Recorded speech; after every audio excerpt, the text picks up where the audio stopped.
దశ అవతారాల్లో మూడవది వరాహ అవతారం. శ్రీ మహావిష్ణువు లక్ష్మీదేవిల నిలయం శ్రీ వైకుంఠం. జయ విజయులు వైకుంఠానికి ద్వారపాలకులు. ఒకనాడు శ్రీ మహావిష్ణువు దర్శనం కోసం సనక సనందులు అనే ఇరువురు మునీశ్వరులు వచ్చారు. జయ విజయులు వారిని అడ్డగించి అవమానించారు. అందుకు కోపగించిన మునీశ్వరులు, మీరిరువురు భూలోకంలో మానవ జన్మ ఎత్తుదురుగాక అని శపించారు. జయ విజయులు పశ్చాత్తాపంతో కుమిలిపోతూ సనక సనందుల కాళ్ల మీద పడి ప్రాధేయపడ్డారు. లాభం లేకపోయింది. శ్రీ మహావిష్ణువును ప్రార్థించారు. స్వామి వారి మొర విని కనికరించారు. జయ విజయులారా, నేను కూడా మిమ్మల్ని పూర్తి శాప విముక్తులను చేయలేను. భూలోకంలో మీరిద్దరూ రాక్షస జన్మ ఎత్తండి. ఆయా అవతారాలతో మిమ్మల్ని సంహరిస్తాను.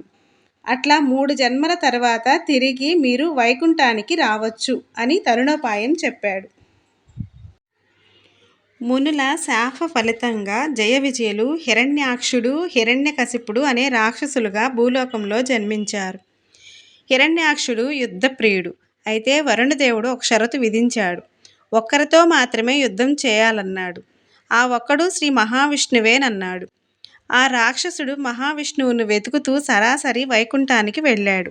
అయితే మహావిష్ణువు అక్కడ లేడు. హిరణ్యాక్షుడు తిరిగి తన స్థావరమైన భూలోకానికి వచ్చాడు. భూలోకమంతా నీట మునిగి ఉంది. అప్పుడు బ్రహ్మాది దేవతలు భూలోకాన్ని రక్షించమని శ్రీ మహావిష్ణువును ప్రార్థించారు. దేవతలందరూ ఏమి చేయాలో తెలియక చూస్తూ ఉండగా బ్రహ్మదేవుని ముక్కు రంధ్రాల నుంచి ఒక చిన్న తెల్లని వరాహం పుట్టింది. క్షణాలలో అది ఒక పెద్ద ఏనుగు పరిణామానికి పెరిగింది. ఆ వరాహం సముద్రం గర్భంలోనికి చొచ్చుకుపోయింది. హిరణ్యాక్షుడు గమనించాడు. వరాహంతో పోరుకు తలపడ్డాడు. శ్రీ మహావిష్ణువు కూడా వరాహ రూపంలో హిరణ్యాక్షుణ్ణి ఎదిరించాడు. చివరికి ఆ యుద్ధంలో హిరణ్యాక్షుడు మరణించాడు. వరాహ రూపంలో ఉన్న శ్రీ మహావిష్ణువు సమస్త భూమండలాన్ని రక్షించాడు. ఆ విధంగా భూలోకం నీట మునగకుండా దేవదేవుడు కాపాడాడు.